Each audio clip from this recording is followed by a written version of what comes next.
हमारे देश में एक सांसद की मासिक सैलरी 1 लाख रुपए है। यह हम स्पष्ट करना चाहते हैं कि ये सिर्फ हम आपको मासिक सैलरी बता रहे हैं, इसमें दूसरे भत्तों को हमने नहीं जोड़ा है। यानी 5 साल के अपने कार्यकाल में एक सांसद को 60 लाख रुपए सैलरी के रूप में मिलते हैं। अब ये सोचिए कि एक सांसद का काम क्या होता है।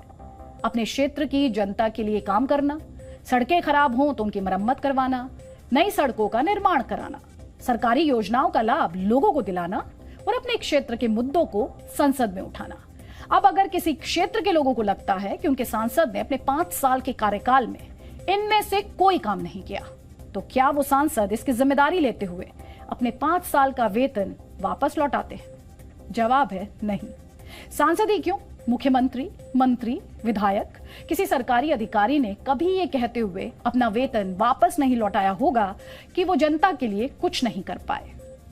लेकिन आज हम आपको बिहार से आई एक ऐसी खबर के बारे में बताना चाहते हैं जहां एक सरकारी कॉलेज में पढ़ाने वाले असिस्टेंट प्रोफेसर ने ये कहते हुए अपनी 2 साल और 9 महीने की सैलरी लौटा दी कि इस दौरान कॉलेज में उनसे कोई छात्र पढ़ने नहीं आया।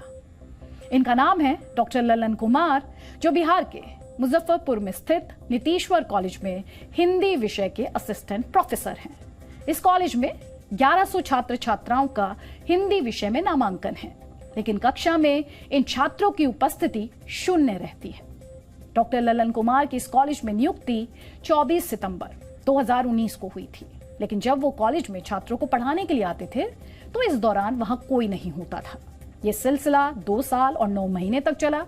इस दौरान इस असिस्टेंट प्रोफेसर को कॉलेज की तरफ से सैलरी के रूप में 23,82,228 रुपए मिले, यानी करीब करीब 24 लाख। लेकिन जब डॉक्टर ललन कुमार को यह लगा कि उन्होंने इस दौरान किसी छात्र को पढ़ाया ही नहीं है, तो उन्होंने तय किया कि वो ये वेतन विश्वविद्यालय को वापस लौटा देंगे। इसके लिए वो बाबा साहेब भीमराव अंबेडकर बिहार विश्वविद्यालय के कुल सचिव के पास पहुंचे। उन्हें अपनी 2 साल 9 महीने की पूरी सैलरी यानी 23,82,228 रुपए वापस लौटा दिए। कुल सचिव ने पहले तो ये पैसा लेने से इनकार कर दिया, लेकिन जब डॉक्टर ललन कुमार अपनी जिद पर अड़े रहे तो उन्हें उनसे ये चेक मजबूरन लेना ही पड़ा। डॉक्टर ललन कुमार बिहार के वैशाली जिले के रहने वाले हैं और एक सामान्य किसान परिवार से आते हैं। उन्होंने दिल्ली विश्वविद्यालय से ग्रेजुएशन की डिग्री हासिल की है, फिर जेएनयू से पोस्ट ग्रेजुएट की पढ़ाई की है, बाद में दिल्ली विश्वविद्यालय से पीएचडी भी की है। डॉक्टर ललन कुमार को एकेडमिक एक्सीलेंस प्रेसिडेंट अवार्ड भी मिल चुका है, लेकिन बिहार के सरकारी कॉलेज में आने के बाद वो काफी निराश हुए। उन्होंने ये देखा कि कॉलेज का कोई छात्र क्लास में पढ़ने के लिए आना ही नहीं चाहता और जो काम वो कर नहीं पा रहे हैं उसके लिए उन्हें हर महीने कॉलेज की तरफ से सैलरी दी जा रही है और इसीलिए उन्होंने अपनी सैलरी लौटा दी। हालांकि अब वो चाहते हैं कि उनका ट्रांसफर किसी और कॉलेज में किया जाए ताकि वो छात्रों को पढ़ाकर अपनी जिम्मेदारी पूरी कर सकें। सोचिए, क्या हमारे देश में कोई नेता ऐसा कर सकता है? हमारे चुनाव में किसी ना किसी क्षेत्र के लोग ये जरूर कहते हैं कि उनके विधायक या सांसद ने उनके लिए कोई काम नहीं किया। आप में से कई लोगों ने इसे महसूस भी किया होगा, लेकिन क्या कभी वो सांसद और विधायक अपना वेतन लौटाते हैं? वो ऐसा कभी नहीं करते।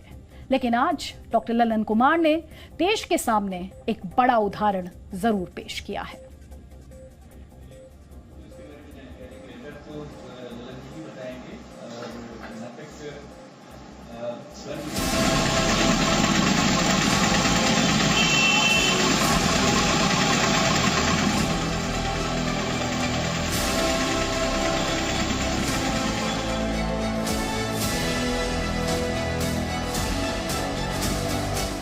लाख की राशि वापस करने के पीछे रीजन क्या है? नैतिक तौर पर ग्राउंड है। इसमें कोई कोई ऐसा नहीं कि कोई बंदूक लेकर किसी गर्दन पर लगाया, ऐसा कुछ मुद्दा नहीं है। वो लेना चाहे ले सकते हैं, नहीं लेना चाहे तो नहीं ले सकते। हमें तो सिर्फ एक प्रपोजल, एक प्रस्ताव मैंने दिया हमको। ये कितने दिन की राशि है जो आप? ये 2 साल 9 महीने की है। इतना दिन आप वेट किए? आप तो वेट नहीं, मैं लगातार आवेदन दे रहा हूँ कि सर मेरी स्थिति ठीक नहीं है, यहाँ पर मैं यहाँ के काम से खुश नहीं हूँ, मेरे पास सारे प्रमाण है उस आवेदन के।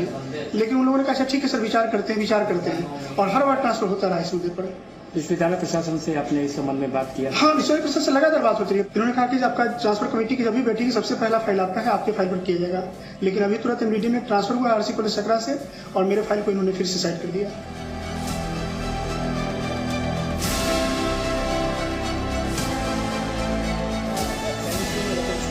करते हैं वो कहाँ करते हैं?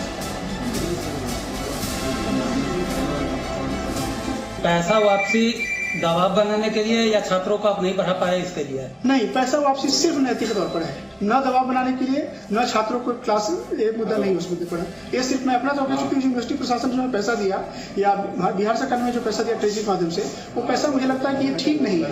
जो कहते हैं ना कि एक तरह से हराम का पैसा, ये हराम का पैसा स्थिति है। मैं ऐसे पैसे को ठीक नहीं समझता। जहाँ पर मैं काम कर संतुष्ट हूँ वो पैसा मैं लेना चाहूँगा।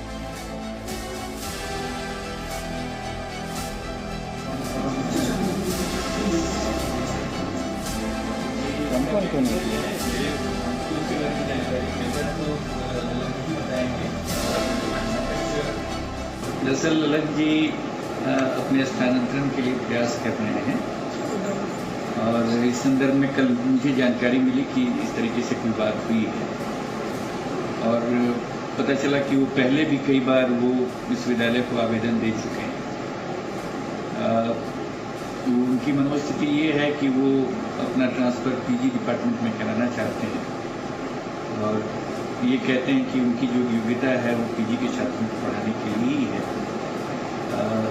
इस महाविद्यालय में वो पिछले 2-2.5 साल से यहाँ पे काम कर रहे हैं और अच्छे शिक्षक के रूप में इनकी ख्याति है और लेकिन अब वो कहते हैं कि वो संतुष्ट नहीं है, जैसा उनको होना चाहिए था वैसा प्राप्त नहीं है। वो तो बेहतर जानते हैं कि कैसा बेहतर होना चाहिए, उनको तो और बेहतर करने का उपाय करना चाहिए। मेरा तो उनसे निवेदन है कि वो यहाँ इसी महाविद्यालय में रहें और इस महाविद्यालय के हिंदी विभाग को ऊंचाइयों पे ले जाए।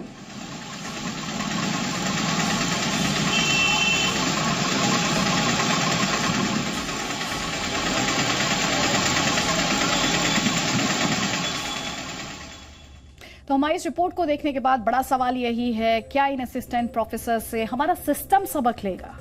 लेकिन सिस्टम सबक कैसे लेगा? क्योंकि खुद आप अपने विधायकों और सांसदों की बात करें तो क्या कभी वो आपके पास आते हैं? अपना रिपोर्ट कार्ड कभी आपके सांसद और विधायक ने आपके सामने पेश किया है? कभी उनके द्वारा ये बताया गया है कि मैं आपके लिए ये काम कर पाया और इस क्षेत्र में मैं पूरे तरीके से नाकाम रहा? क्या कभी अपना लेखा जोखा नेताओं द्वारा दिया जाता है? और नेताओं की अगर बात करेंगे तो सबसे दिलचस्प बात तो ये है कि नेताओं की सैलरी बढ़ाने का काम नेताओं का ही है। बीते दिनों दिल्ली विधानसभा में विधायकों का भत्ता बढ़ाया गया, उनकी सैलरी बढ़ाई गई। तो ये अपने आप में नेता खुद ही जज हैं, जबकि उन्हें जनता के चुने हुए प्रतिनिधि वो हैं और उन्हें अपनी रिपोर्ट कार्ड जरूर पेश करनी चाहिए। सवाल यहां पर यह भी उठता है कि एक तरफ सिस्टम जो है वो परफॉर्मेंस की बात करता है, लेकिन कभी नेताओं की परफॉर्मेंस का असेसमेंट क्यों नहीं होता? और ये वो नेता हैं जिन्हें लेकर आप कई बार पढ़ते और सुनते होंगे कि ये पार्लियामेंट में या विधानसभा में एब्सेंट रहते हैं, अनुपस्थित रहते हैं। तो ऐसे में जिनकी एब्सेंट ज्यादा है, क्योंकि अगर आप काम करते हैं या अगर आप पढ़ते भी हैं और अगर आप एब्सेंट रहते हैं तो अक्सर आपसे सवाल पूछा जाता है। लेकिन नेताओं पर यह नियम लागू क्यों नहीं होता? जब एक आम व्यक्ति की परफॉर्मेंस का असेसमेंट किया जाता है, जब एक छात्र का रिपोर्ट कार्ड तैयार किया जाता है, तो फिर नेताओं को इस फ्रंट पर डिस्काउंट कैसे दिया जा सकता है?